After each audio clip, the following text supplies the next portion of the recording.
choppers, sparks flying like shot collars. Don Dada, the same level as not nada. Hot mamas is waiting around for the top dollar, but I ain't got it, I'm living like I'm the Dalai Lama. Forgive me, mama, but karma here is a petty bitch. Ain't steady rich, just been dropping some heavy shit. I'm bringing chaos while I'm melting your face off. My people getting paid off while they taking a day off. We ain't stop spitting, we mic melting the money getting. You play the victim to anybody who say listen. I've been the villain my whole life, so I ain't tripping. We money getting while you doing some funny business. The mic passer, a white rapper you love to hate. I'll make you levitate, step back and accept your fate. Belt is mine, the bottom line is already over. The takeover, I've been told you to stay sober.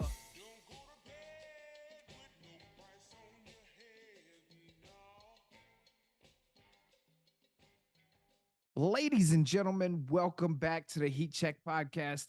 I'm Mr. Chaos, he's PR, and we got a dope show for y'all today. The entire episode is focusing on WrestleMania and the weekend that kicked off last night with the Hall of Fame speeches, which, if you watched, Paul Heyman being Paul Heyman. And then Saturday, today, the action gets started with NXT Stand and Deliver here in like 2 hours. That is going to take place from the Wells Fargo Center where the Flyers and the Sixers play. Then tonight, WrestleMania Night 1 kicks off from Lincoln Financial Field, home of the greatest football team in the history of the National Football League, the Philadelphia Eagles. Night 2 stays at the link and is going to conclude with a main event that I have a feeling might change the game for a little while in wrestling. That's the plan. So we talked a little bit last night for you guys listening and watching. This is our second attempt to try to record this. Just our recording software, EV Mux, is not cooperating, and I'm about to just say fuck it and cancel the membership and just do Zooms. But we tried recording last night, didn't go to plan. And then I watched some of the highlights of the Hall of Fame speech and Paul Heyman telling people to suck his dick. And Paul Heyman things. bro, he's so wild. Now, I was upset at first for like the first 5 seconds that he went in first. However, if you're not first, you always want to go last. That's always been a thing with Paul Heyman. If you watch his career, especially when he's managing, with Brock Lesnar and all these other top tier talents, they don't like going in the middle. It's either you're going first or you're the last. But Paul Heyman was Paul Heyman. We already talked about him a few months ago when we had Nigel on the show. Paul Heyman is Paul Heyman. Whether you love or like him for what he does, the man is who he is, and he has a stamp in the wrestling industry. Like, this was like a well-deserved nod, and the fact that he's able to do it in Philadelphia, where ECW was pretty much born, I'm like, that's a win-win in itself. And he put Triple H over big yesterday by saying, I'm a Paul Levesque guy for the rest of my life. That you get in Philadelphia the endorsement of Paul Heyman. One, that's a ginormous fuck you to Vince. It's a giant fuck you to Vince. He didn't just do it once. He did it twice. But go ahead. And look, this is why I love Paul Heyman. He made the joke about Stephanie should have married him instead of Triple H. And it's all well received and it's all jokes. And you can tell the love is there. I didn't really watch any of the other speeches. Obviously, US Express went in, Barry Windham and Mike Rotunda went in. And they did honor Bray with the Fireflies. And so did his brother and sister. I thought they were gonna maybe induct Bray this year, but I think Hunter waits a year and kind of lets. I think he needs to be next year's headliner. Next year's. Yeah, and I think you let people miss him for a little bit. It gives people the for when you do announce it, they're like, it's time. They did that with Eddie, and they did that with. They already had his little documentary that came out early last week, which I haven't watched yet, so don't spoil anything for me just yet. But from the little snippets that I've seen, I'm like, they did the man good. Bro, the only thing I will tell you about this documentary is you better be really comfortable crying because it's that documentary. I'm like, if you've watched Bray at any point in his career, especially towards like I want to say the last 10 years, especially when he came out of NXT, the amount of work and the amount of emotions that he put into his character and his storylines that he built with other wrestlers, entertainers in this industry, like he he put in work. Bro, like you don't even know. There's a couple of details that are in the documentary that I'm not going to spoil for you. Where the guy who his best friend is the guy who makes all his costumes. Saw that clip. I saw that clip where he Okay. had Easter Yeah. eggs on all his masks and he had dates and names on his But gear. it goes further than that towards the end. So Right. the one spoiler I will give you, and I'm not going to tell you what it looks like, but they revealed what the next evolution of the Fiend looked like. I'm like, Bro, we imagine. I it, if it it had makes perfect sense. I'm gonna watch it probably after WrestleMania, probably on Monday morning. I got to watch the Roman one. I haven't watched the Roman one yet. I'm like, I've watched clips of it. I think, and we've said this, I think we said this earlier, like late last year when it was one of the pay-per-views. The era with Paul Levesque is completely 180 versus the era of Vince McMahon. And it's not taken away from the early Vince McMahon days. But what we're seeing now with Triple H taking over as like the complete control of content and creative control and allowing wrestlers to have their say so in how their Yeah. character gets built, it's showing that the relationship one is working between the office and the talent, and there's some type of merge. And so I think that the morale in WWE is probably at its all-time high that Oh, it's ever. yeah.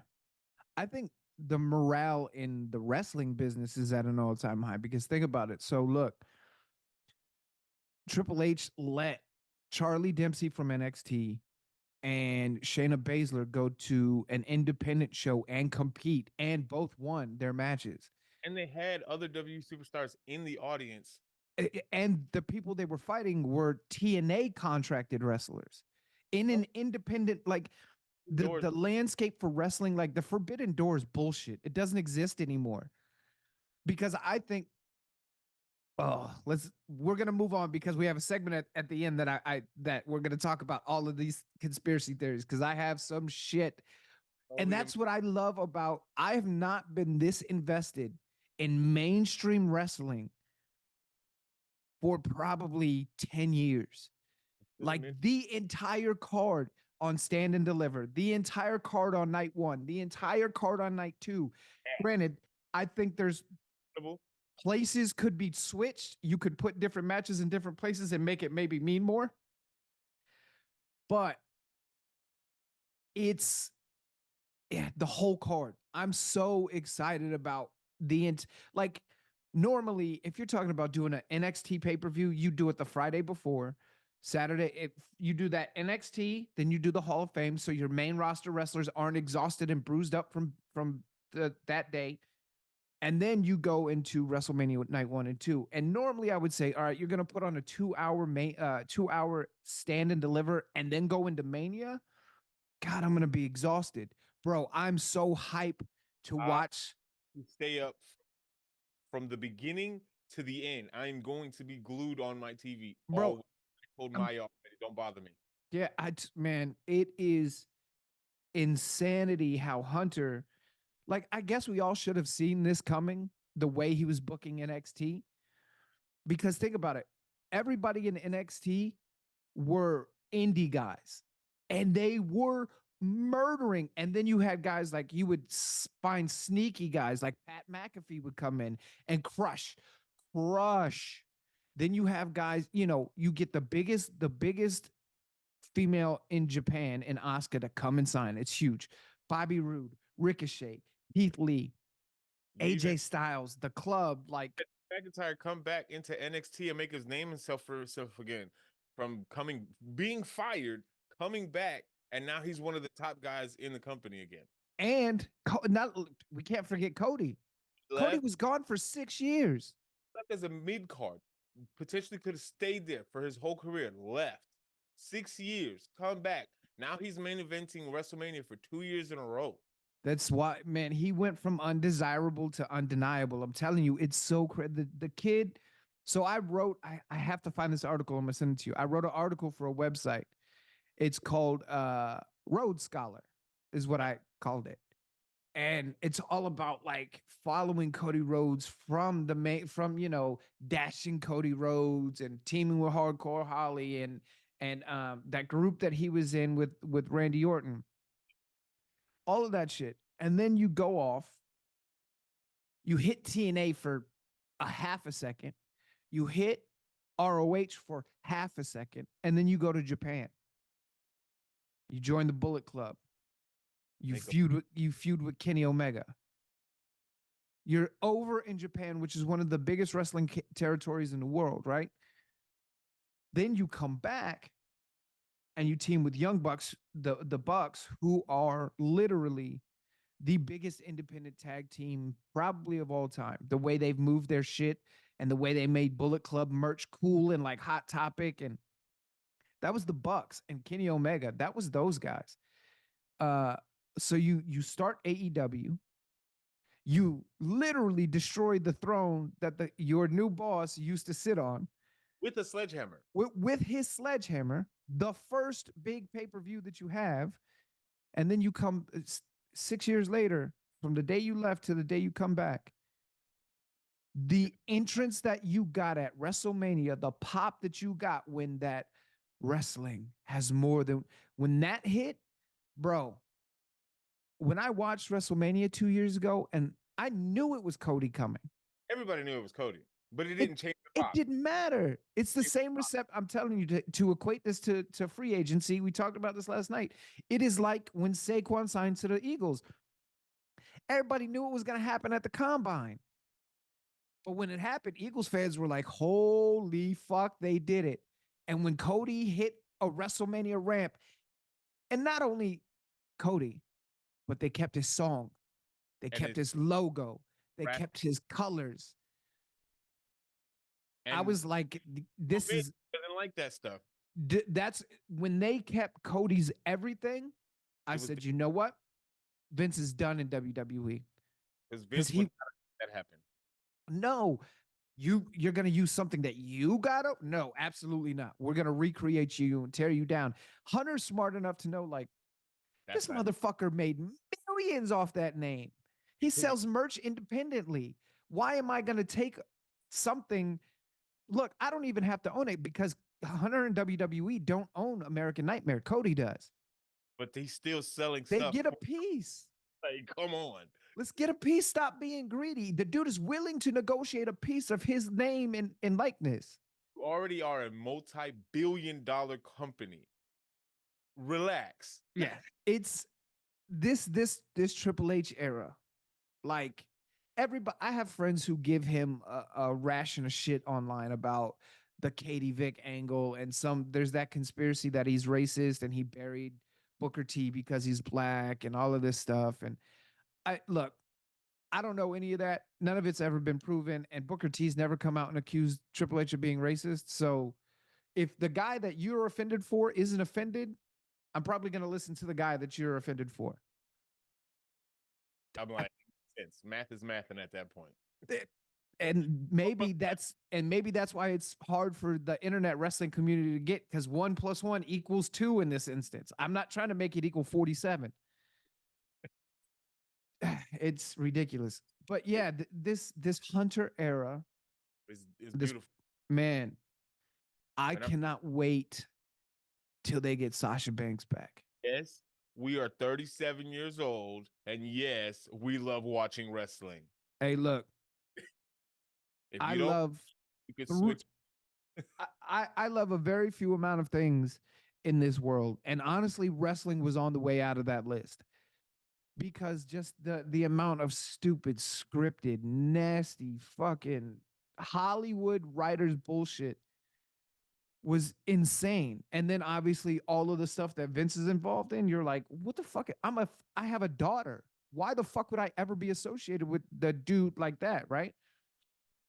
And then he gets forced out, Price of them. and his cronies get forced out, right? Kevin Dunn is gone, dude. The smartest first move Triple H made was hiring that guy from ESPN as their new director. The camera angles are smart. They're natural. You don't cut from camera to camera every 16 seconds. They let camera guys move. It's so simple, but it's so smart. And it changed up the way WWE looks, because now you could get an entrance over CM Punk's shoulder while he's walking out of the curtain. You would have never got that from Vince before. They can say those words again. They can say pro wrestler again. Oh my God. Yeah. Did you hear Paul Heyman last night? He went to say pro wrestling. Like the fact that you could say those things again and not have to be like, it's genuine now. It's real. It's flowy versus forced. This is WWE getting back to what WWE does best, which is entertainment. And I think this is why it's going to be a better era than the last 20, 10 years of WWE. The last 10 years of WWE, Vince was a 70-year-old man up until going into his 80s and 85. You can't know pop culture. You don't know what's really going on. You don't know what 37-year-old dudes like. You don't know what my daughter wants to see. You don't know, but you know who does? The 48-year-old who I watched growing up my entire life, who at 48 is still listening to Metallica and Motorhead, which a lot of people listening to. And he does shit, and he does shit like go shopping with Complex to buy $4,000 worth of fucking Jordans. Like, this is a guy who understands where his audience is. And he also understands that I think Vince thought we were stupid at the end. And I think Triple H understands, like, everybody has a phone and everybody can look and see what Grayson Waller is doing behind the scenes with his wife. You know, that's real life. I have access into a wrestler's real life. Kayfabe doesn't exist, and it can't. Technology's out there too much. So when The Rock comes out and he's talking all this shit and he's being a badass and he's, this is what happens when you fuck with the final boss. And then he goes on a couple days later and does an interview where he's like, look, Cody Rhodes is a badass. I love his story. This was my idea. I wanted this storyline to happen. Da, da, da, da. He does these interviews. It doesn't matter because we know it's not. Yes. But The Rock will then do something like be at the Hall of Fame and call Cody Rhodes to stand up and tell him this ain't business, it's personal. And Cody, like, man, it's like even when Paul Heyman did his speech and he turned around, he literally turned around to the other side of the podium and said, Cody, I wish your dad was here to see this. Yeah. Again, Roman's still gonna mess you up tonight. However, I got much respect not only for you, but for what your dad did to the industry that I wish he was here to see where it is now. And that's just flat out respect between the peers. Mm-hmm. Again, we all know it's storylines. We're not denying that the fact. We know that this is scripted. Yes, just like any other movie, TV show that you I was about to say, people watch Sons of Anarchy for 7 years. But it's our entertainment. But the fact that, like, just to piggyback off your example with The Rock, Friday he does his little promo, with Roman and all that, and then that next day he does the season opening for UFL, and it's like it's a completely different human. Because again, we know what he does on WWE is a certain type of character. What do you see outside of WWE? That's DJ. That's Dwayne Johnson. That's his job. Yes. So it's like any other actor. Like I wish these guys kind of got more credit for how good they are at being this way. Now, look, we're not stupid enough to think that nobody has real problems and nobody has real beef. Obviously, The Rock and Cena have come out and said That first half of their problem was for real. Like they hated each other.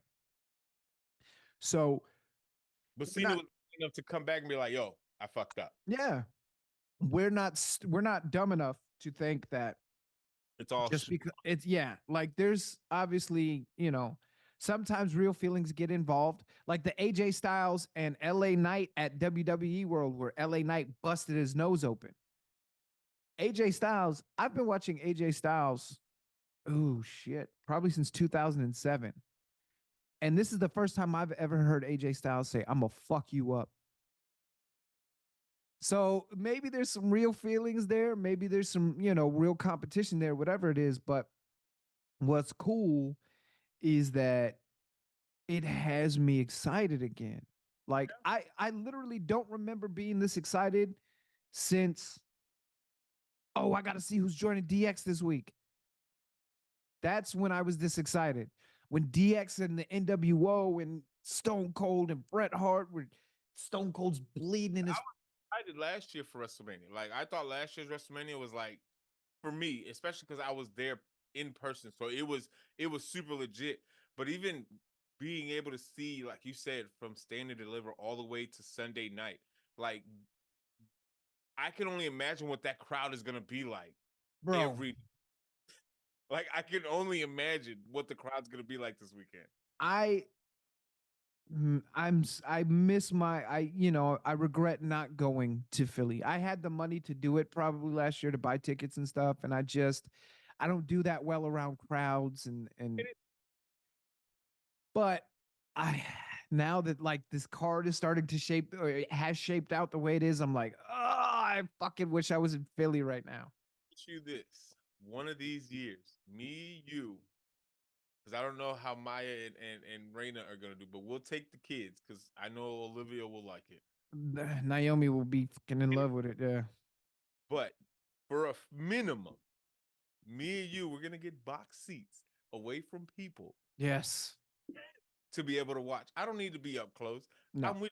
I don't want to be. I can't handle that much crowd. It's a lot. My anxiety gonna go through the roof, Yeah. and I'm somebody. But we'll get some box seats, get some televisions in there, get some food and some beer in there, and we just fuck the night up. Oh yeah, that I could do. I could deal with. And I got, man, cool ass wrestling fans we could have come with us too. Man, Get a too little easy. fun one of these years. Yeah, too easy. So, all right, we're gonna move on to NXT Stand and Deliver. I'm gonna run the card down real quick, and then we'll talk about the matches individually. We got Joe Gacy versus Sean Spears on the Countdown Show. Thea Hale, Fallon Henley, and Kaylani Jordan versus JC Jane, Kiana James, and Izzy Dame. That North American title match, Oba Femi versus Dijak versus Josh Briggs. Tag team championship match, the Wolf Dogs versus Axiom and Nathan Frazier. I hate the name the Wolf Dogs, and I wish Axiom and Nathan Frazier had some kind of tag team name. Women's championship match, Lyra Valkyria versus Roxanne Perez. Roxy, oh, that girl has so much support in Texas. It's crazy. Uh, NXT Championship match: Ilya Dragunov versus Tony D'Angelo. I think this match has the potential to be a dark horse banger on this card. And then finally, the match that I don't know a person who's not excited for: Trick Williams and Carmelo Hayes as the main event. Mm. So Joe Gacy and Sean Spears, I think, is going to be an okay pace setter. I'm glad they put it on the pre-show. Yeah, because we talked about this on the last night, but the problem is it's such a rush together match with Ridge Holland deciding to retire, and yes, I checked it out. It's legit. Nice Um, work. so he's gone. So they, Joe Gacy, Sean Spears, they both work. They both can talk their asses off. So I just think it's right where it needs to be because there was no build to it. I think this is probably the only one that doesn't have a storyline big enough to be on the actual Yeah, primetime event of it all. yeah, But it's still gonna. I still think it's gonna be a good match. But I'm with you on that. It was slow, low key rush, so it's not really much meat and potatoes into the actual reason behind it. yeah. So it is what it is. we'll see. Let's see. Then we got Thea Hale, Fallon Henley, and Kaylani Jordan versus JC Jane, Kiana James, and Izzy Dame. Um, I'm indifferent on this match. I like Thea Hale. I think she has a lot of potential. JC Jane was in what is that called? Toxic Attraction with Gigi Dolan and Mandy Rose, and they were great. And JC plays a really cool bad guy. She's a really cool heel, but there's nothing about this match that makes me go. And this is not to discredit the women or sound before I get attacked on YouTube for hating women's wrestling. I actually think women's wrestling right now is better than the men's wrestling, but Most cases. this match just hasn't done anything to hook me. Like I get the JC Jane and Thea Hale. She saved Chase U, and now she's bullying Thea Hale. But a 6 woman tag team match to me is just like, all right. Especially if there's no chemistry, this is gonna look like a slot. It could look sloppy. There is potential in this match to be a banger, but I just don't have high hopes for it.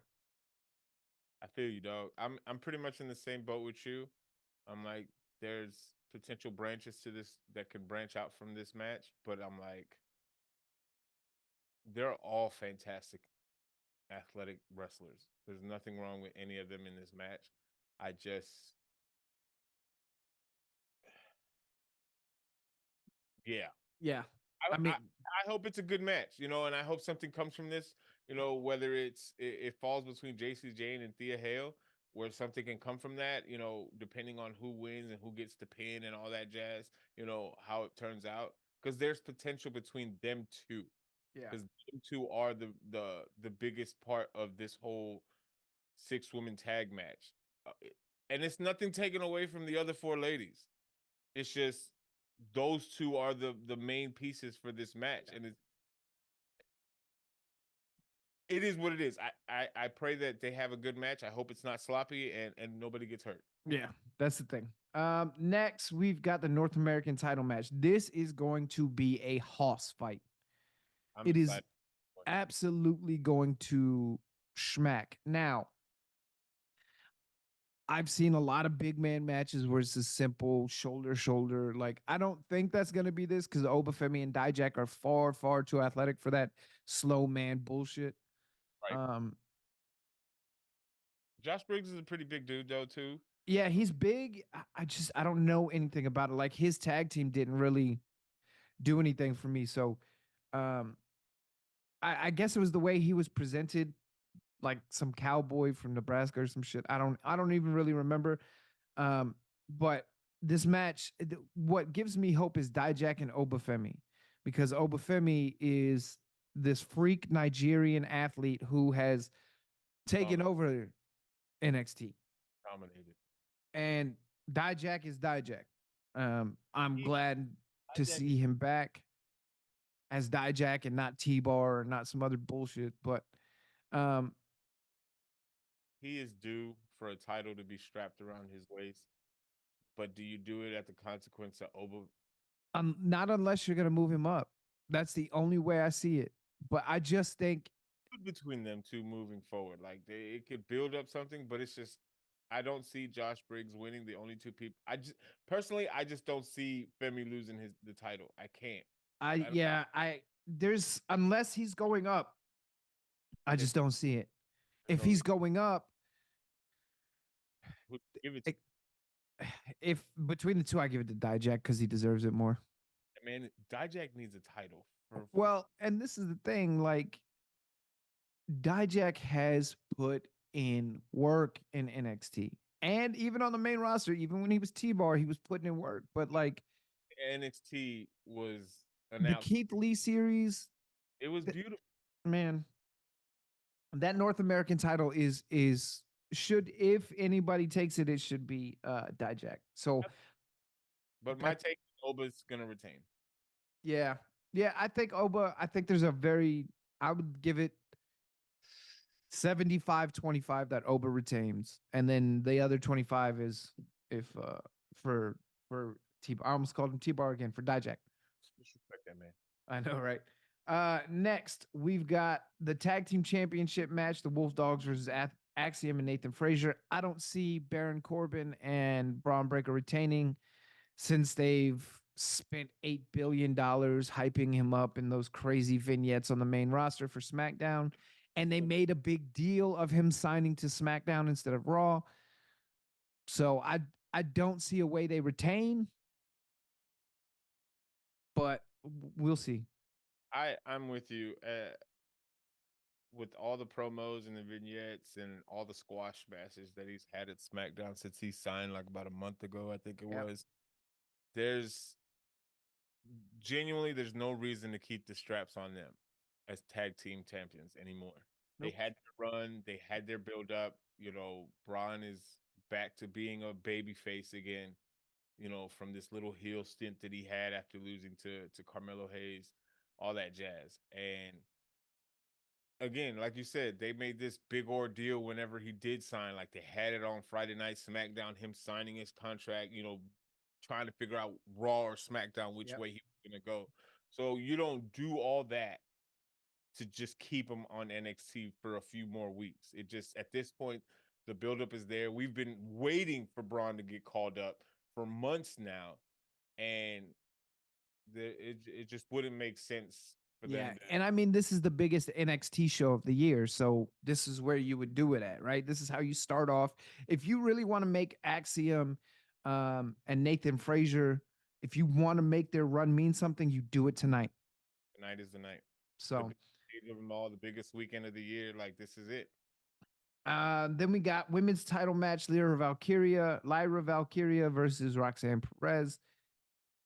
I can see this going either way, and I could justify either choice. The problem is I don't know how much longer Roxanne has on NXT. I know Hunter is strong on her. That's why he brought her in from Texas. Obviously, she, has the Booker T connection. Um, but something about Roxy to me feels very Becky Lynch like. Explain. And what I mean by that is she is not ginormous and she is not the one that you expect to come in and kick the shit out of you. Right. But since she's found this edge and since she stopped being the good girl and now she's leaning into being the prodigy, she has that very like, I'm a doubt Mm. me if you want to, I'm gonna fuck you up. And then we gonna see who's standing. Like, I dude, if this is done right, they could build to a WrestleMania crazy main event between Roxy and Becky Lynch next year. Or, well, yeah, it would have to be Becky Lynch. I was going to say Sasha Banks, but she signed with the other company. I'm like I can see that. I would personally want Roxanne to take the title back one more time, just because again, with everything that happened. Um, however, comma, if this is the day that she loses and she gets the call up, I hope they do this match right so it doesn't make it look like It she's a, doesn't weaken her, yeah. like she lost, but she lost like legitimately. So then when she does get the call up, whichever brand that she gets called up to, she doesn't look like this pup. Like she Yeah. looks like this big dog. Like, yeah, I'm small in stature, but like you said, I will fuck you up. Yeah. I think the other thing that they could do, and I don't know that I've ever seen anybody do this, but it just came to my head, is have her win and then have her look at the NXT women's title and say, you know what? I want it. I'm beyond this. And then she makes her debut on SmackDown. Austin Ziggler did with the U.S. title that one year, where he won Mm-hmm. it, laid it on the mat, and just walked away. Yep. Just you want I'm the I would prodigy. I've done this twice. so much of a heel, it would be ridiculous not Yeah. to go back to that. I would just be like, look, And not just throw it down. Look at Lyra on the canvas and just be like, you can have this shit back. yeah, I would put it right next to her or put it on her and be like, you know what? I've done this twice. I'm You can have bored. I would legit have her say, how many people I'm will give bored. in Oh, the way though, in the best of ways, because it's like, what do you mean you bored? Bitch, you didn't do nothing. Oh, yeah. I didn't do nothing. I'll see you next week. Yeah. I mean, instantly that makes her. You could legit put her in a feud with any babyface on SmackDown Bad guy. instantly. Because look, if you think this ain't Vince McMahon time. If you think Raw and SmackDown audiences, if you think they're not watching NXT, you're tripping. The cockiness. If somebody were to do that and be like, "This is beneath me.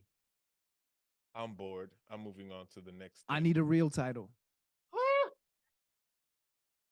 And then, you know what, bro? This is how I would play this.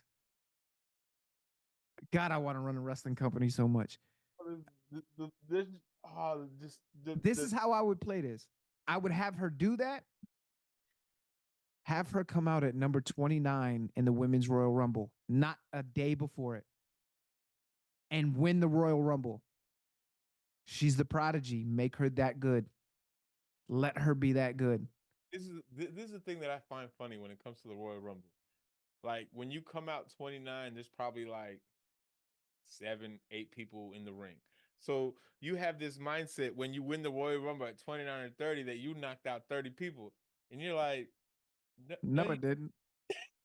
Technically, you beat 30 people, but you ain't. you Yeah. didn't 30 people. But it's like to have that kind of cockiness, like I outlasted 30 individuals. I'm like, but did you? But that Yeah. kind of cockiness and arrogance, and Bro, I'm especially telling you. young as she is, to And to have her come and do it and not step foot on a Raw or a SmackDown until she does it, bro, I'm the prodigy. I do what I want. I go where I want. I talk to who I want. Like it, come stop me. I would make her what Daniel Bryan is in AEW right now.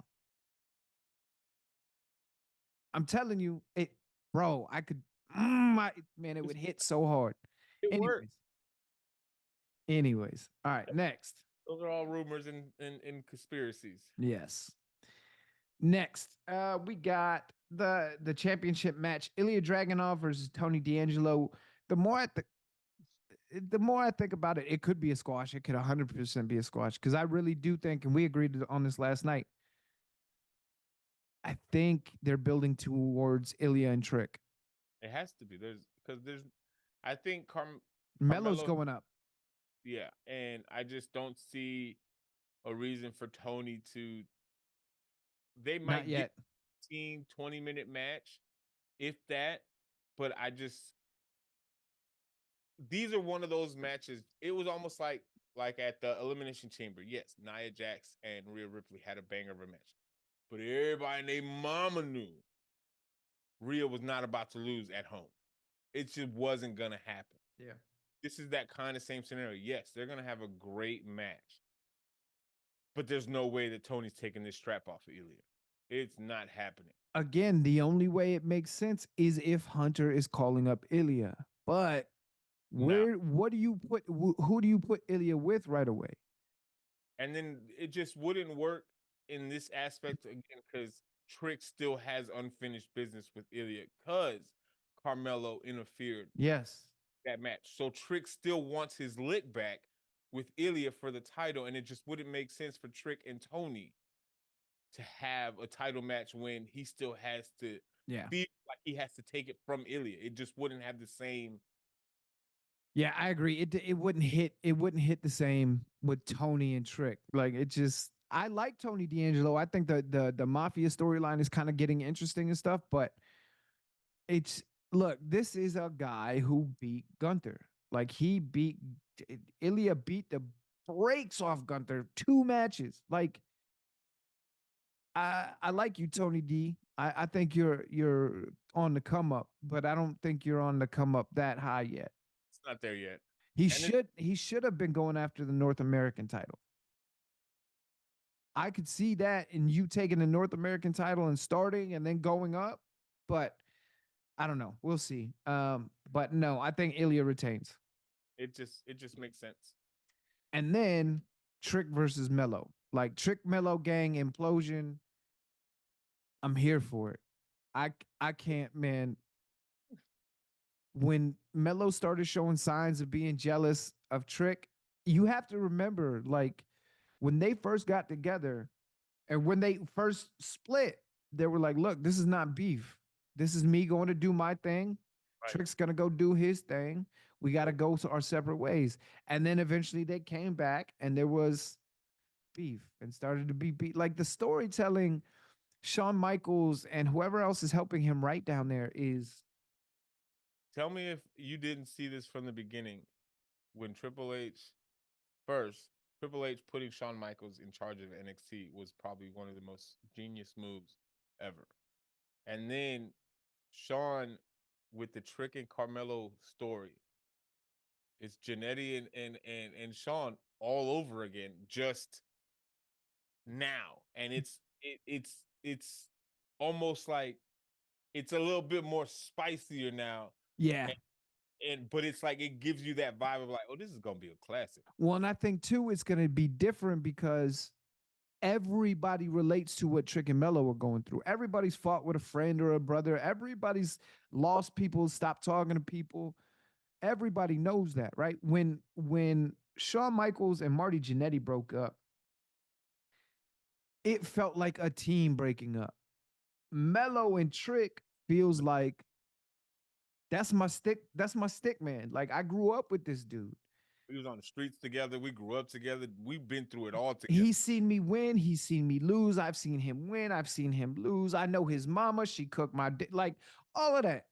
This ain't just business. This is No, this is a family fight. So for me, this just feels more personal. The Janetti Michaels thing didn't feel and again, I wasn't that old when that happened, but now I'm 37. I've got that life experience. I don't talk to my brothers like so it feels more personal to me. Um and I think obviously Melo is an athletic freak. Trick is, former NFL player, played for the Eagles. Um well, was on the Eagles practice squad. Didn't make it past training camp, but neither here nor there. yeah, no. Uh they were both at Wale Mania. Dude, And that yo, back and forth was serious. Wale Mania. This is how you know Wale Mania is completely over. Do you know who Gerald Briscoe is? Yes. He was at Wale Mania. Oh shit. There you go. If a 90 some odd year old white man and apparently having the time of his life just balling out, just Every year Wale does this, it's always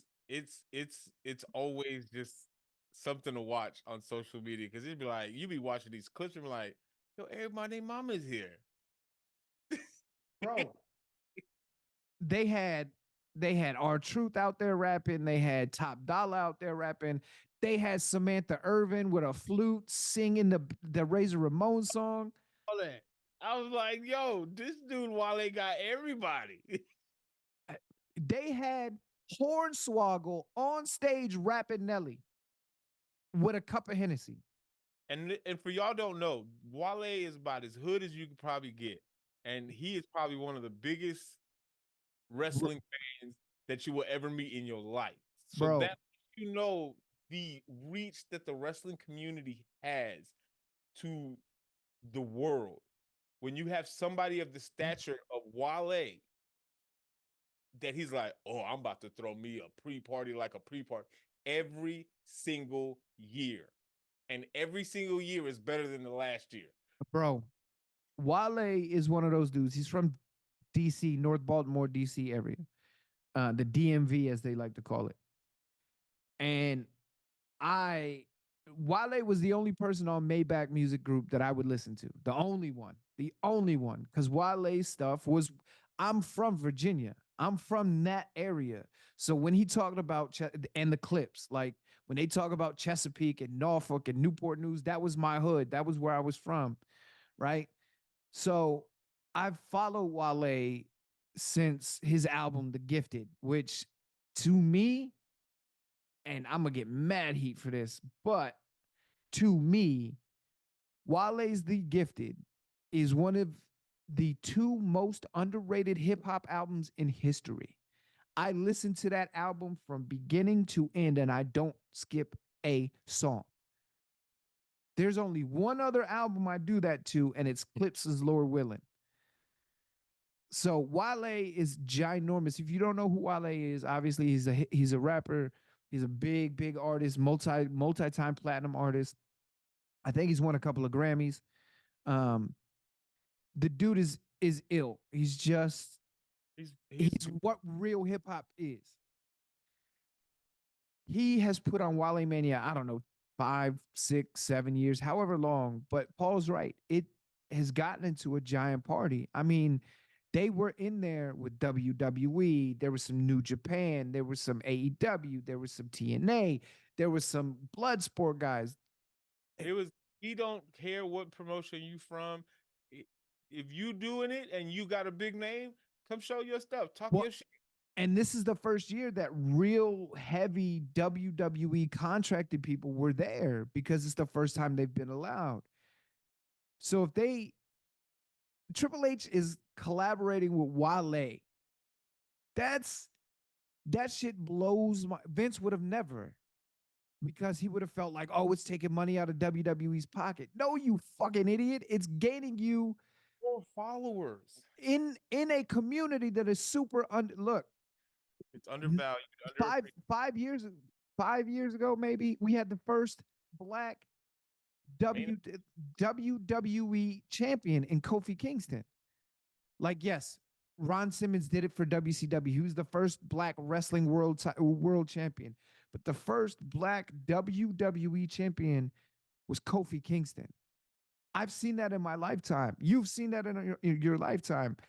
Your in-laws are black. You are part black. Like that is a huge thing for the black community. Triple H is saying, okay, look how much hip hop loves wrestling. and the Why not bring all of that money? Because hip hop generates a lot of money. Hip hop is not underground anymore. Everybody loves hip hop in some way, form, or fashion. Even if it's kids bop hip hop is still making money. Triple H sees that. He's like, all right, I'm gonna go sneaker shopping with Complex. Vince would have never done that shit. And show not only go sneaker shopping with Complex, but show you how much of a sneakerhead I really am by spending $4 grand on some of the rarest Jordans you can find. Then I'm gonna collaborate with Wale. Next, who's the artist that they have coming to sing the national anthem? I don't know. I didn't. Oh, let's see. National anthem. WrestleMania. It is Coco Jones. Oh, I like her. That's I the don't. girl that played Ashley from the new Bel Air show. Okay, so Uh, she's coming to sing. She's coming to sing the national anthem. Which look, this what I'm saying is like this. We're in a different landscape of wrestling. humongous We have only talked about NXT. the NXT card, and I'm hype as fuck. And this is the thing. Night one for WrestleMania, it's not the most, like oh my god type deal, but it's still like They every got gotta watch because something crazy might happen. well, You know, all right, yeah. So let's talk about that. I'll run down the card. We'll talk about this too. All right, WrestleMania Night One, Rey Mysterio, and it was Dragon Lee. It's not Dragon Lee anymore. who it's gonna Rey be. Mysterio and Andrade. I got my conspiracies about that. But go ahead, finish running the Oh card. yeah, so do I. Versus Santos and Dominic. That match is gonna bang. Whoever it is with Rey Mysterio. Um, then you talk about big for the black community.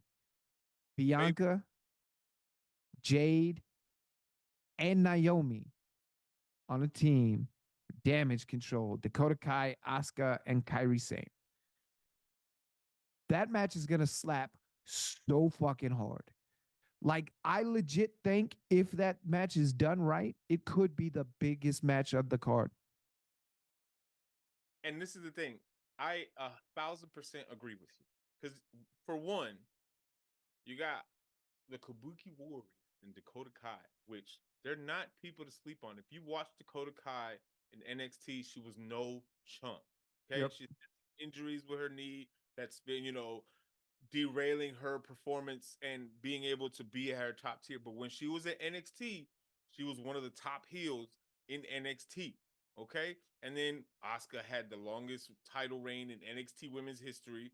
Kyrie Sane was also a former NXT women's title. They're one of the best tag team in the women's division right now. They are the current women's tag team champions. But then on the other side, you got two former women champions in Naomi and Bianca, multiple women champions. Then you got one of the biggest free agent signings in women's history in Jade Cargill coming over. And if you've never seen Jade Cargill, this woman is built to kick somebody's ass on a daily basis. And now Bro, you have Bianca and Jade on the same team, sir. it's ridiculous. Look, this is the thing. Jade Cargill got her start in AEW. So some people may not have watched her start. And some people are like, oh, she's rough in the ring. She's, green. She's this. Okay, cool. You put her in with Bianca, who literally is the best at everything, and Naomi, who is an innovator all into her own. I mean, she's the female Kofi Kingston. This is the Actually, perfect. that's kind of shitty. She is on the same level as Kofi Kingston. These are the two best people as far as people of color To that put her, yeah, team up with to learn to get better in ring and on the mic.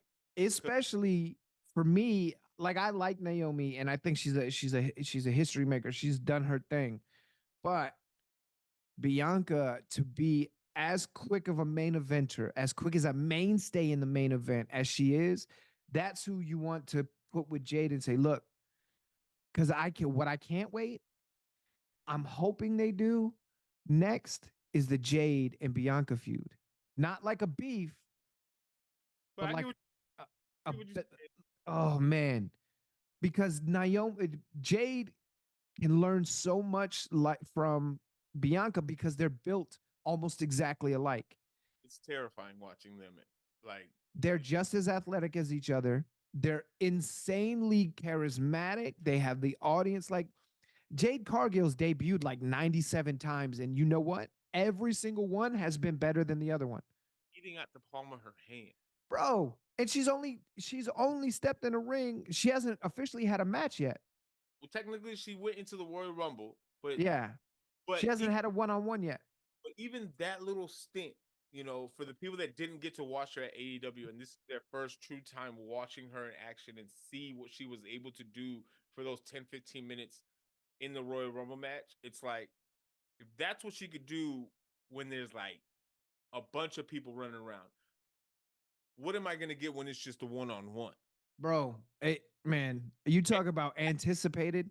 One on one in AEW, yes, at the beginning she was green, but I promise you, there's no way in hell that she's coming to WWE, didn't last this long under the radar, going to the performance center, getting trained up by the best trainers in the business. And Triple H and Shawn Michaels are not going to allow this woman to just go. And she's skipping NXT. So that means They that see Sean and Hunter see enough in her to say, all right, look, you might be raw. But one, they know who she trained with. She trained with QT Marshall. She trained with Dustin Rhodes. Like those dudes are no sleepers. Like Dustin Rhodes, Gold Dust is a legend. You get training under him, okay, that's pedigree we can work with. And now we're not only going to have you, now you've got Dustin's way of teaching you, but now you've got Matt Bloom, you've got Shawn Michaels, you've got these geniuses, William Regal, all these people, and you already have relationships with veterans like CM Punk. You have that mentorship that you can get for on the road, like Cody Rhodes Cody, bro, and Brandy, like all of this relationships that she has. set up to be one of the greatest women champions in WWE. I'm excited for Jade.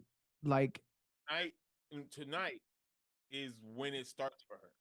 oh yeah. But I I want to ask you this question. But when is the last time? And actually, I don't think it's ever happened. When is the last time? How crazy is it? Actually, let me phrase it this way. How insane or how mind blowing is it that the two biggest free agents of the year were two black women? Mercedes Monet and Jade Cargill. That's crazy. Unheard of at Like this. Will Ospreay was gone, and Tama Tonga from New Japan, who's a bona fide superstar, is gone. They were more worried about where Mercedes was going to sign to more than anything else. Like Bro, coming to AEW, not if, it's when is she coming and to AEW? she hadn't had a match in a year. And This is the state of wrestling. And now look, over to WWE, the internet freaking went into a frenzy when they found that out. bro, and she said, Mercedes has come out and said, I'm gonna go back there. That's home. It's just not home right now. So, Building her stuff up so that way when bro, she come back, it's not just her coming back because hey, I want to come back. It's like, hey, I'm back. Who has my title? yeah, oh man, dog. When her, I've never seen. I mean, not never, but I want to see her and Bianca continue to feud. Insanity. I want to see her and Jade. The state of the women's division in WWE It's is crazy. ridiculous. It's probably the best. And not just that, I want to see Mercedes, or I want to see Sasha versus Zelina Vega. Like, hasn't come back yet. And as much as I dislike her always coming back for a title, the times that she comes back and she's not feuding for a title, she's still one of the top women's wrestlers in like the roster for the women's division is been I don't remember this it being this stacked. and it's only getting better. So it is officially confirmed to Fightful from WWE NXT sources. Julia has a couple more dates she has to wrap up in Japan, and then she will be reporting to the Performance Center. Again, it I don't think you can say that WWE is solely being carried by the men's anymore. You can't, because look, this is the other thing, and we're gonna move on to WrestleMania in a second. This is the craziest era because not only did they have Mickey James come back as the TNA Women's Champion and the Rumble, they had Jordan Grace, and both of those women did fantastic. They didn't bury him. They didn't come in just for a stunt show. Like, man, I'm so. bring the title, their belts on the pay per view. They said TNA graphics, TNA yes. Knockouts champion. Like, that lets you know that it's different. Bro, when I heard Jordan Grace's music at the Rumble, I was like, oh no. Like this, I legit thought as soon as I heard her music, I was like, oh shit, Josh Alexander's gonna come into the men's Rumble. Like my mind just starts going because we've never had this before. Now, granted, Vince, when he was younger, let ECW come in and do a couple of shows, but this is different. This is a whole completely different promotion. This is crazy to me. Promotion at that. So to be on your pay-per-views. Look, what we're basically saying is this. This 6 women's tag team match means something. Right? Like this is built up, and you've been a bug to Naomi, and you've been a shithead to Bianca, and Jade Cargill, you've tried to ruin her debut. There's a reason why these 3 women are fighting these 3 women. This they gonna smack the shit out of Damage Control. Bro, I think that really could be. You have to let Jade get the pin. I think so. I think it may be, but you know what? To me, it doesn't even matter right now. As long as Jade performs well, this match has the potential to be the best match of night 1. Possibly. Very possible. Next, we've got the 6-pack ladder match for the WWE. I don't care. No. Before you say you don't care, there's stipulations to this match. Okay. Just pull off one of the belts. The match still continues. They are splitting the tag belts. Oh, shit. Let's say, for example, Awesome Truth pulls out the Raw tag titles. They're Raw tag team champions. R-Truth is a dumbass in the sense of the character. Yeah. They pull the SmackDown. The match still keeps going to somebody else, or they pull both titles. So there is a possibility that they're splitting the titles. Okay, well, look, here's the thing. that makes it way more intriguing. But I think, It's uh, still like the all-star 5-star match, but we're finally getting the tag title split. yeah, I think Judgment Day needs to split up. I think I'm kind of done with them, and I think this is the time because Damian Priest has got to cash in tonight, Time's running out. tonight or tomorrow night. He's got to cash in. But do you do that? Never mind. I'll ask you later. Um, It's time for Damian Priest to definitely cash in. Time's running out. Like yeah, money a few months away, I and I'm think like, Judgment Day is pretty much done. Uh, Awesome Truth, I like our Truth. I can't see him as a champion. Like I don't think this is the thing with Miz and our Truth. They don't need to be champions. They're just the act. Like our Truth has had the fucking 24/7 title 8,100 billion times, and it doesn't matter because every single one was entertaining. I don't think you need to put the belts on the Awesome Truth. I think you can have them chase it. these So are my. I think they're gonna win. I think DIY wins the Raw, and New Catch Republic wins the SmackDown. I was gonna say, who's A Town Down is on Smack. Okay, so have DIY win Raw and have A Town Down. That would be mine, just because I think And they right already now, Logan Paul, so that would make it seem like they got all the gold and yeah, shit. yeah. So I would rock with that. The next match, Jimmy This versus Jay. this is gonna be a banger. I don't care what anybody says. They've been wanting to do this match their entire career. And they talked about it. They had an interview, I think it was like a year ago. It was maybe a year, 2 years ago. They said that one of their dream matches before they retire, they want to have a match at WrestleMania. And Yeah. so when Jay finally left, like left the bloodline and he went to Raw, I was like, is this the start of the buildup? Is this how it starts? And every time Jimmy cost Jay a match, it just kept, oh shit, here it goes. And then when he finally cost him that IC title against Gunther, Jay was like, fucking done. It's me and you, bitch. We're going to Yeah. settle it for forever. Like, this has got to stop. And I am utterly excited for this. You know why we're excited? Anybody with a brother is excited about this match because we've all fought our brothers. This is a dream match for any sibling that has a Bro, brother. at WrestleMania, 100, what does the link hold? Like 60,000 people, something like that. 60,000 people are going to watch you fight your brother at WrestleMania. Not including the people all over the goddamn world. And like not just, bro, it's insane for the fact that one, nobody's going to hit you harder than your brother. Not nobody. I don't give a fuck. Not nobody's going to hit you harder than your brother. I ain't holding nothing back. But nobody's going to take care of you more than your brother either.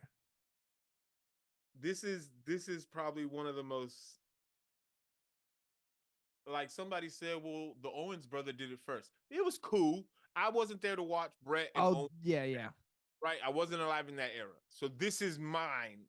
And for me, the last 3.5, 4 years of the bloodline of seeing this, and this is how one of those storylines ends now. Like, it's like, because if you remember how the bloodline started, Jimmy was against it. Jay was manipulated. Then Jimmy joined. Jimmy knocked Roman out his ass. They flipped, and now Jimmy is manipulated into the bloodline, and Jay's like, "Hey, I'm gonna knock your ass out." Yeah, absolutely.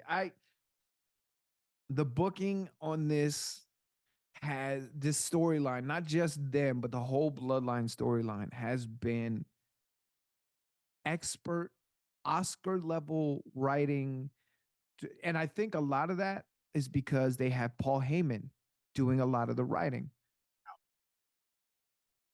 Bro, the if you're going back to the pandemic era where Roman was crying, beating up Jay, and Jimmy coming out, Of that man, bro, it's insanity. This has been one of the best. Thing at one point, I thought this storyline was getting dried out.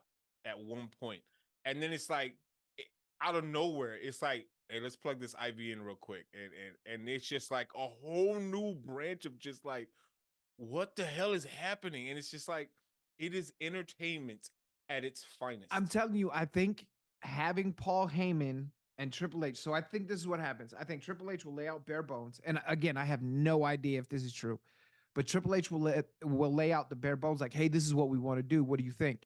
And Heyman's like, Man, "Oh shit! If we do this, we can branch off and have this do this, and then we can sneak Solo up, so he's not on NXT for that long."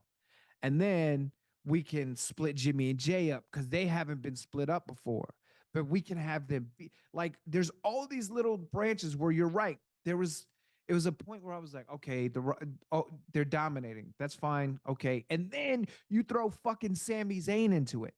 tore it And up for 6 months. bro, had motherfuckers on doing promos hiding their faces because they couldn't stop laughing.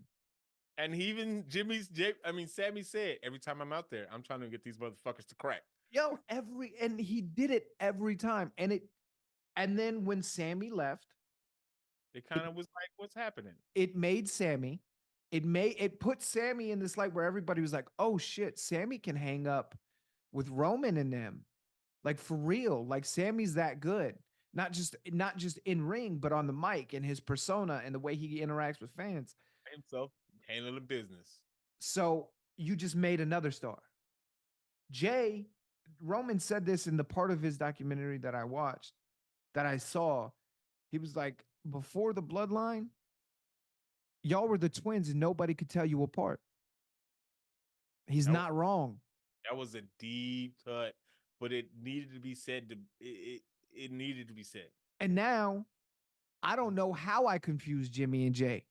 They're, they're They two, look completely different. even just looks. Their character is different. Their walks are different. Their styles are different. The way they wrestle is different. Like you can legitimately say, "Oh, I know who Jay is. I know who Jimmy is." Yeah. You can literally tell them apart, and They it's could like they could stand right next to each other. They could have the same hair, and I would be like, "Oh, that's Jimmy. That's Jay. I know exactly who that is." Like, fusion on parts anymore, and that was because of the bloodline. bro, main event Jay Uso is a thing. Like Hurt Jay Uso had to when Jimmy was hurt, Jay had to step his shit hurt up. guys when Jimmy got hurt for that year. That allowed Jay to step up his game and was like, "Okay, I got to do this by myself. Let's see what this looks like." Yeah. So And I'm excited for this match. I'm ecstatic.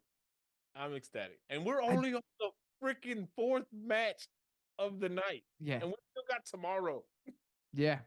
So next is Gunther versus Sami Zayn. I think this match is gonna slap just because they're gonna beat the shit out of each other.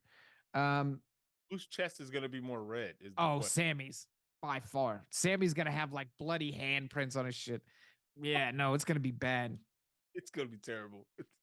But it's But going to be a banger. at the end of the night, I think Sammy's gonna be the Intercontinental champion. I don't think so. The only way I see that happening, Gunther's gonna go after Cody. I see, I can see them giving Sammy the title, right? And then the only way that I see that it works that way with Sammy getting the title is when he gets that hand lifted, Gable comes out and just smacks the shit out. Yep, yep. My exact yep. And you know what? Honestly, we could do it a different way. We can have it be Sammy's Rocky versus Apollo moment, right? Apollo trained Rocky and did all this, and And then comes back. bro, Sammy as a gift to Chad gives him the title match at whatever the next pay per view is. Just smacks the shit out. And no, I think they have a match and it's down to the wire, right? And Sammy finds a way to hit him with the Helluva kick and he beats Chad. And then you start making Chad obsessed. And you got another feud for a year. Easy. So I think Sammy wins that match. Women's championship, Rhea versus Becky. I don't care who wins this match. It's gonna be a banger on every single level. The build has been crazy. They use Nia Jax like she didn't mean anything just to build this match, which is insanity to me because I'm a giant Nia Jax fan. Um, you see Nia Jax at the Hall of Fame? I'm like, wait a minute. Yeah. But I digress. I digress. So I think I if think I it's would have to guess, I think Becky wins. But I can absolutely see keeping Rhea as champion and having Becky win Money in the Bank. I think Ripley retains in a very, very, very just drawn out banger of a match. Like I think they're gonna have some hits, but I think at the end, I think Ripley just outlasts her. Again, I wouldn't be mad if Becky wins the title. I think Ripley walks away with it and retains. I can see that. I absolutely see that. And then the main event of night one, The Rock and Roman Reigns versus Cody and Seth. Now, There's a lot on the line in this match. and there's a lot of conspiracy theories. A lot of scenarios. So I was thinking about this for the last 3 days. Okay. What is the stipulations of this match? I'm gonna ask you these questions. What's the stipulations of this match?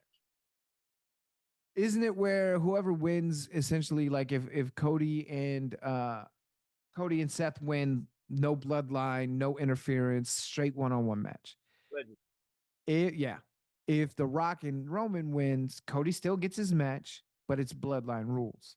That means anything can happen, right? Yep. So there's this conspiracy since The Rock and this happened at Las Vegas at the WrestleMania kickoff, where it's just been this drawn out shit, right? Everybody thinks that The Rock is going to turn on Roman, right? I think the only way that Cody walks away with the title on Sunday, they lose tonight. Because again, bloodline rules, it means no disqualifications. So that means there's been Easter egg hunts, Easter eggs, sneaker things everywhere. From the way that Rock holds his hands up, the way he does the Bullet Club sign, the way he's held up the American Nightmares gym up. You know what I'm saying? There's little Easter eggs. Stuff that he's saying about and the way he looks at Roman when he talks. Right. And so the people that know and have watched wrestling for more than just a day can see these little subtle hints that you don't have to say nothing, but your actions speak louder than words, right? So in my mind, I'm thinking they're going to lose tonight because it's no disqualification tomorrow. So that gives the opportunity for The Rock to turn and allow Cody to win without having to interfere and costing Cody. Yeah, I could see. That's my conspiracy when it comes to that match, tonight's match. So I could see them losing tonight because they've planted the seeds of Seth Rollins as a turncoat. He's going to stab you in the back. So I could see any of the, but I'm still leaning on Seth and Rollins winning, and it making The Rock so fucking mad. Lost him the match anyway. Yeah. I'm like, again, that's a very high probability of a scenario. And then because look, like Cody Rhodes said the other night, when one story ends, another better story begins. And I like Cody versus Roman, but it's not better than Roman versus The Rock. But the difference is Cody versus Roman with the title on the line makes sense. That's what Cody's chasing. Roman versus The Rock doesn't need a title because The Rock they're gonna win tonight. He's gonna cost Roman, and like you just said, what Cody said, when one story ends, I think that the eventual conclusion is gonna get to Rock and Roman, but I don't know how it's gonna get there. So okay, we got to talk about night two. So we're gonna power through night two. We're not gonna talk as heavy about the matches because I want to get to the conspiracy thing because we literally have like 55 minutes until Stand and Deliver starts. Okay. All right. So Night 2, Bobby Lashley and Street Profits versus Final Testament. I think Lashley and the Profits go over on this one. Finally, I think it's finally time for them to get their W on them, to get their lick back because they've been getting hit from behind time to Yeah. time. And I think this is the time where, as they call them, they're the Pride now. Yeah. Uh, but I'm I'm with that. I don't think it's the end of it though. I Oh, don't. no, no, no, no, no. I think tonight that I think Bobby Lashley and Street Profits get their lick back from all the jumps that they've gotten from Final Testament. I think tonight's that night, and it's gonna probably be a heavy hitter between them two. Yeah, if you've ever watched Street Profits, you know what kind of tag team they are. If you've ever watched The Authors of Pain, you know what kind of tag team they are. They are the Road Warriors reincarnated. Listen, they are monsters about to be in this ring. Yeah. And let's not take any slack away from the Almighty and Karrion Cross. Like those are two big boys. Like Karrion Cross out here doing bootleg F5s on big ass people. So It's gonna be a heavy hitting yeah. match. So Then we got LA Knight versus AJ Styles. this is gonna be insane. It's gonna be a great match, but I don't see how you don't put LA Knight over. I think this is I think this is the win that he needs. Finally, you know, a win for AJ Styles. I'm not saying that it doesn't do anything for him, but it doesn't do anything for him. Yeah, it doesn't. This match is not gonna help or hurt AJ at all. But LA Knight needs this win more than anybody Yeah. else for Then his. yeah. Then you have triple threat: Logan Paul, Randy Orton, Kevin Owens. I think Kevin Owens goes over here. I hope. I'm so tired of the Logan Paul thing. I'm so sick of it. I'm gonna give you one word: SummerSlam. It could be that, and we are talking about Randy Orton, who could turn on Kevin Owens, and there's all these possibilities. But It's gonna be Logan Paul and LA Knight's the one that's gonna dethrone him at I SummerSlam. fucking hope that would be fantastic. All right, we're gonna go with that because I fucking hate. I not look. Logan Paul has come in. Logan Paul has come in very respectfully about the business, and he's busted his ass. So I'm not gonna take that away, right? Still a And good guy. I actually like his podcast sometimes. It But just feels like he should have gone the Pat McAfee route where he's in matches every couple of years and you see him bang around. actually holding Um, on. I don't ever want to see Logan Paul as a world heavyweight champion. Like, it's like David Arquette back in WCW for me. Don't do that. Yeah, Don't. it's the same thing. That's I mean, yeah. So, uh, is he the first celebrity wrestler to actually hold a title this long? no, Ronda. I'm like, she wasn't a celebrity though. She was technically Well, yeah, she was. Yeah, I guess so. I would guess so.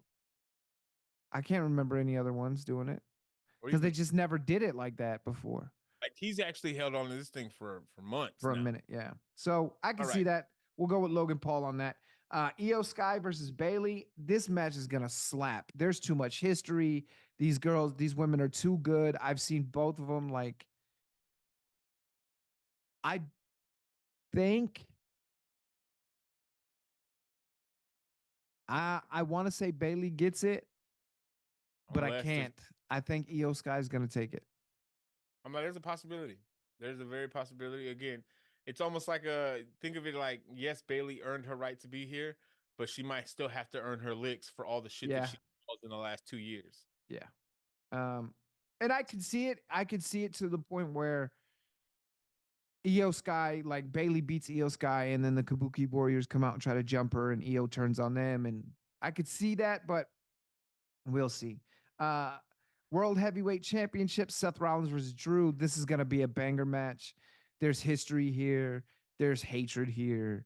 There's, to quote Big E, big meaty men throwing meat. Like, it's gonna be ridiculous. Drew McIntyre wants to kick the shit out of Seth Rollins, and He's on Seth Rollins is not really a fan of Drew McIntyre's either. Drew is on a mission this year. He says he wants to get his glory back from not being able to win the title in front of people. You know, he's still hurt by that. He's still holding on to that piece of resentment and anger. And he's like a heel, but like not all the way. Yeah. And it's like he's throwing so many shots every chance he gets at anybody that comes in his way to stop him from getting this title. Like he's he's tunnel vision right now on that world heavyweight title. And depending on how night one goes for Seth Rollins, he might not be able to go full at it with Drew. And it's like I can see Drew pulling it off and winning this title tomorrow night. Like I could there still might be like a 10% chance that he loses, but I think there's a greater chance he walks out of WrestleMania as world heavyweight champion. Yeah, I agree with that. I love Seth as world heavyweight champion, but again, he doesn't need the title. Anything that Seth's gonna do, I'm gonna be interested in. Like the one thing about Seth that pisses me off about WWE is they didn't give him the chance to properly feud with Samoa Joe. That you talk about history, ROH, TNA, like those guys have history, so it would have been dope. But anything he's involved in, I don't think he necessarily needs a title. Um, I've so always said that these superstars that are the top superstars in whatever program you're a part of, if you can still carry a company or carry a storyline without having to have a title, that separates you yeah, as a star than people that need a title to hold a story. Because I if you think yes. you're different. I think you give the title to a guy like Seth as a reward, not as an enhancement piece. You know what I'm saying? Like there's some champions you put the title on and it makes them like no offense to Alexa Bliss, but that's how I feel. Like I feel like that title makes her character stand out more, right? Right. Seth Rollins has gone through the architect, Seth freaking Rollins, Without title, like almost 2-3 years without carrying a yeah, that's not even just world title, like any title he before he didn't he didn't need it. Like but so still carrying Monday Night Raw every single night. every single yeah, like the dude is it's gonna be bananas. It's gonna be bananas. But I think Trips is gonna give Drew his moment in front of a crowd. And I think having watched Performance Center WrestleMania, which it was still a banger of a match, him and the he who shall not be named had. Um, We'll let Paul Heyman call his name. yeah, yeah. And Vince's. Holy shit. Um, so I just think it's Drew's time, and I think you give him a I don't know he's gonna have a long run. He's definitely not gonna Roman Reigns it, but I think He it's did his time. a WrestleMania moment, and I think now is the time to give it to him. And the final match of WrestleMania 40 Yeah. might be the greatest build to a fucking main event that I've seen in Years. easily a decade. Roman Reigns versus Cody Rhodes. Now look, Roman has had some in look, Roman beat he had LA Knight. He's beat look, he had Daniel Bryan and Edge in a triple threat, which was one of the best storylines in the world because all three of them were supposed to never wrestle again. Especially Edge and And Daniel Daniel Bryan. for sure. And But then you this is legit. this storyline with Cody Rhodes has been obviously bringing in The Rock helps spark that up a little bit. But the work between Cody and Roman and, little dick energy and fucking all of this shit.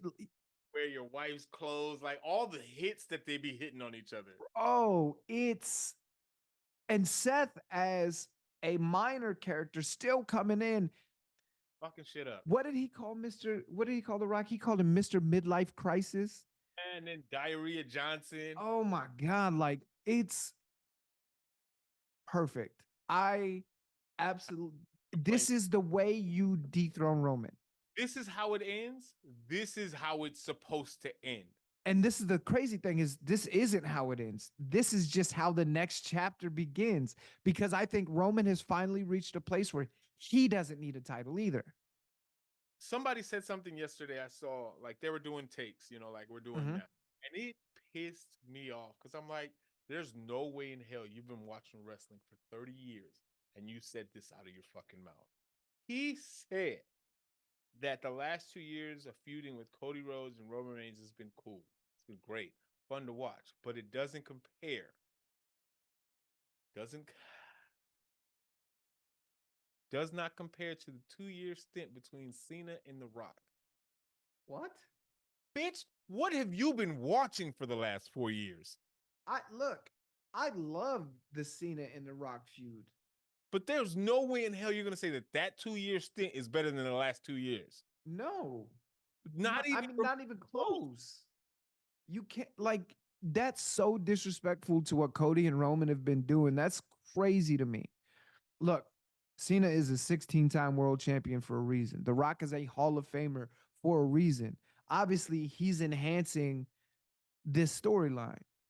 But the work, Don't disrespect the word. because think about it, like Cody not only had boss ass moments with The Rock, he had boss ass moments with Paul Heyman. He The had a mic been bro.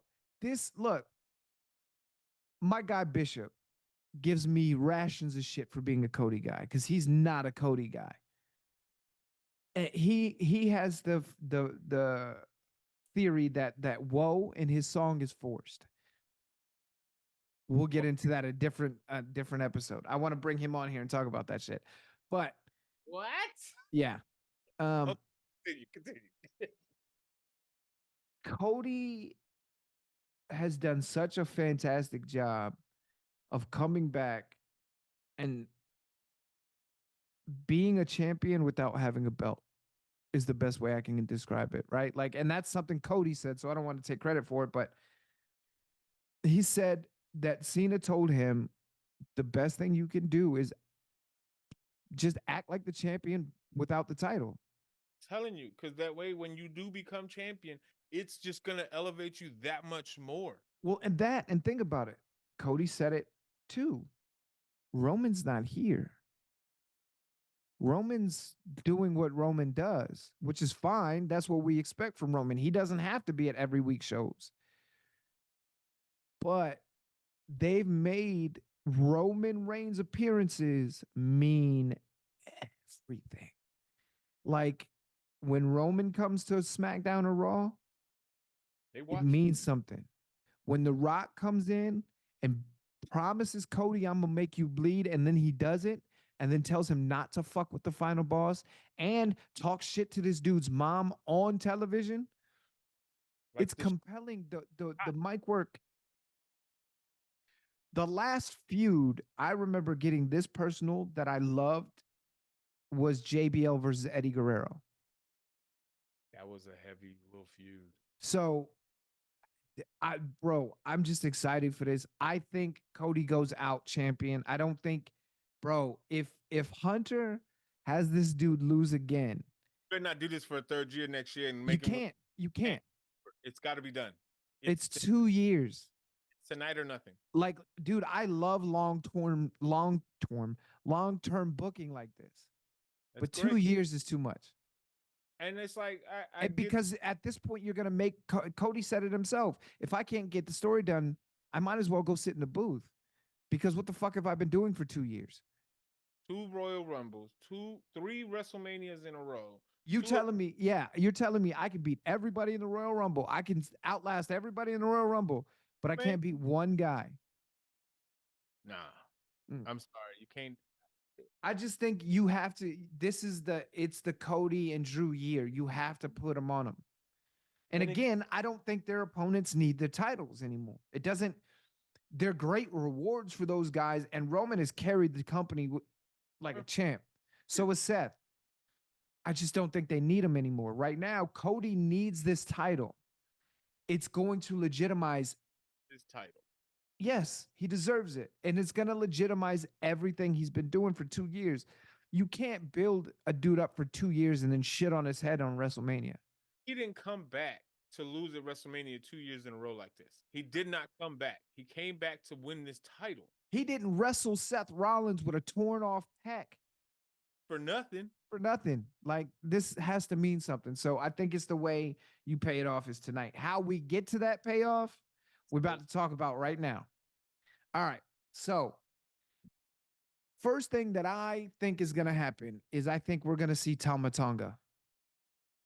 And I also think we're going to see Jacob Fatu and Zilla Fatu. But who are they helping? Are they helping? Roman. It's a bloodline expansion, baby. That's why I'm saying, like, now, if you But how really want to throw a twist on it, if you really want to throw a twist on it, have them come in and help The Rock.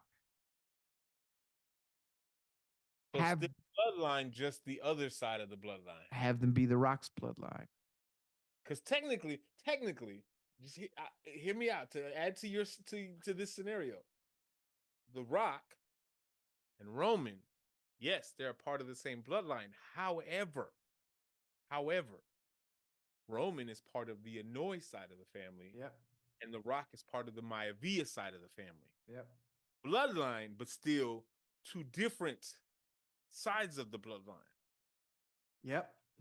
I think this is the thing is like you could see so Tama Tonga for everybody who knows or doesn't know isn't really related to the Anawai family or the Maivia family.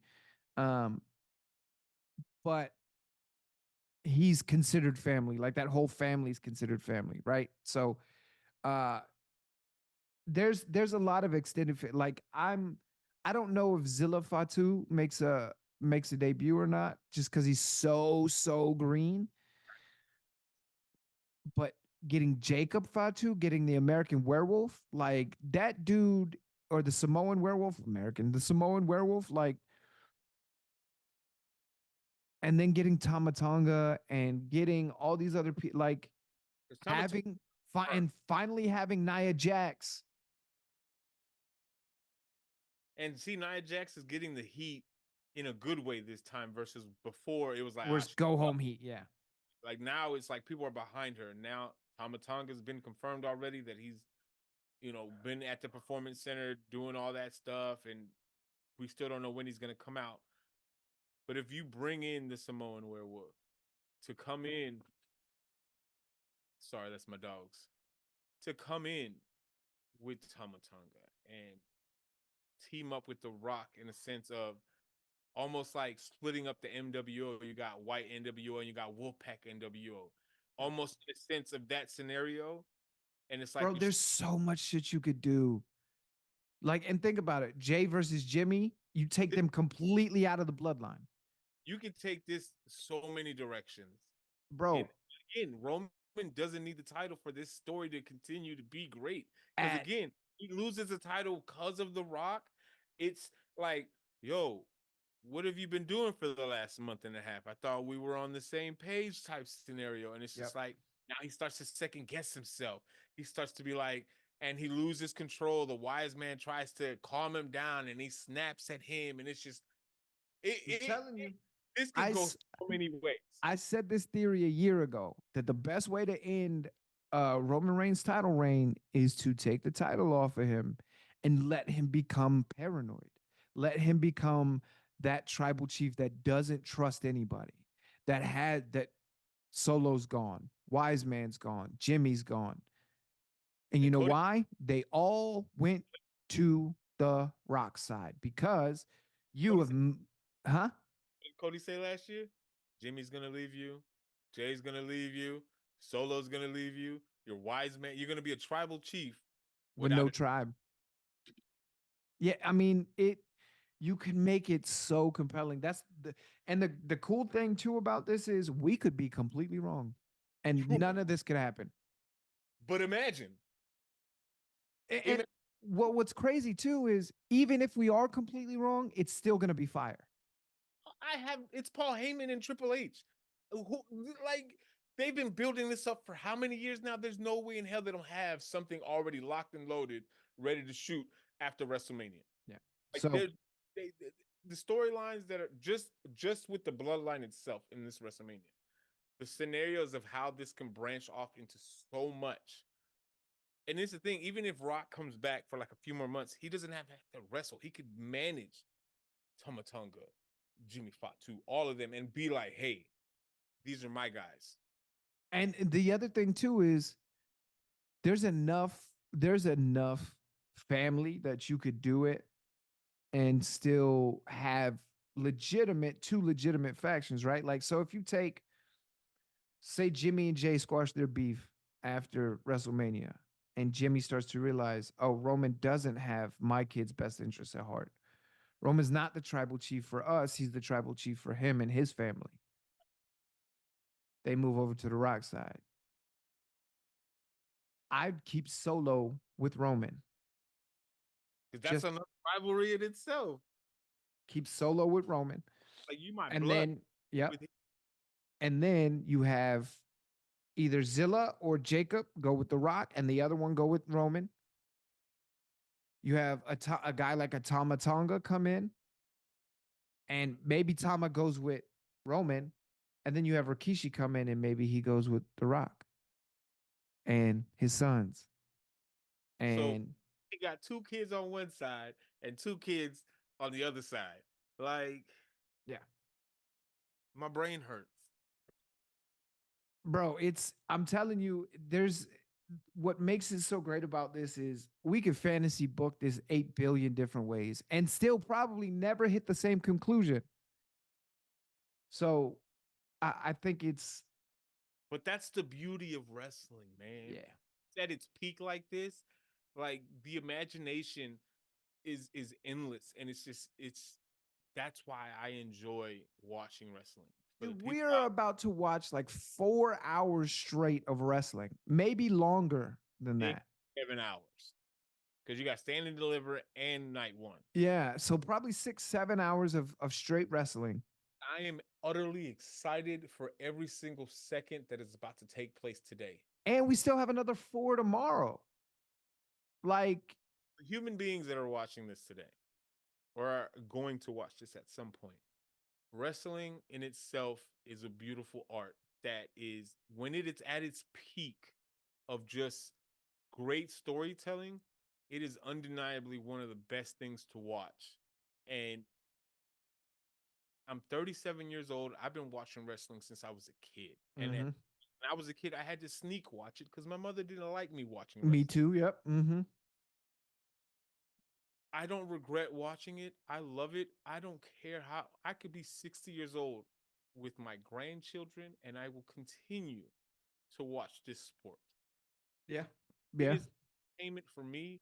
It gives me a sense of like, oh my God, did that just happen? Especially when people, and everybody knows the Raw after WrestleMania, people come back and you don't know what's gonna happen. That first week of WrestleMania after WrestleMania is it's the most you have to watch because you don't know what's gonna happen on Friday night or on SmackDown. Yep. Yep. And I I am excited for what's about to happen this weekend. It's gonna be probably the best wrestling, like the best WWE. And again, I think at least a decade. I think this is gonna be the best WrestleMania we've seen in a while. Now, it's all up to execution, right? It's all how shit goes down. But having watched Hunter's PLEs and NXT and the shit that he's been doing, I just don't see it going any way but off the. It's gonna be off the chain. Like, Sorry. I don't know. So that is our rundown for Stand and Deliver WrestleMania Night 1, Night 2, and a couple of crazy theories that we think might happen over the weekend. We'll see. I'm uh I'm excited to smoke and watch WrestleMania and see how crazy the shit gets me. Stuff, my snacks, and my alcohol ready. We're just doing burgers. We're keeping it super simple. I mean, chicken nuggets and fries. Hey, brother, that's what it is. Um, you want to read us out? Yeah, all right. So again, thanks for everybody watching today. And don't forget, we hit a milestone of 10,000 subscribers over the last couple weeks, and so we appreciate everybody. For the ones that haven't subscribed, please don't forget to like and subscribe, and make sure you hit that notification bell so that way when we get the new content out, you get to hear about it. And for the videos you do watch, like, comment, share, everything. Put it out there. And if you're not a YouTube person, that's cool. We got other stuff. You can follow us on X, also known formerly known as Twitter, at your Heat Check. On TikTok, the Heat Check Sports, and on Instagram and Threads, your Heat Check Sports as well. Listen, thank y'all for coming and supporting us throughout this journey. We haven't even tapped the potential of what this show is going to be. Um, Stay tuned for future stuff and the very important date you need to mark down, April 25th. Make sure you check in on us. We're gonna have a special show collab with the Boys in the Woods for NFL draft. It's going to be eventful. Yeah. Hey, Yeah. Look, guys, like Paul said, we appreciate you guys. 10,000 subscribers, over 3 million views, like over 1,200 watch hours of just videos, and over 3.5 million views on our shorts. Like, we can't explain enough how much that means to us. I'm gonna stop talking because I want to go get ready for WrestleMania. You guys, I love you. Thank you for the support, and we will absolutely see you guys next week. hey. Peace.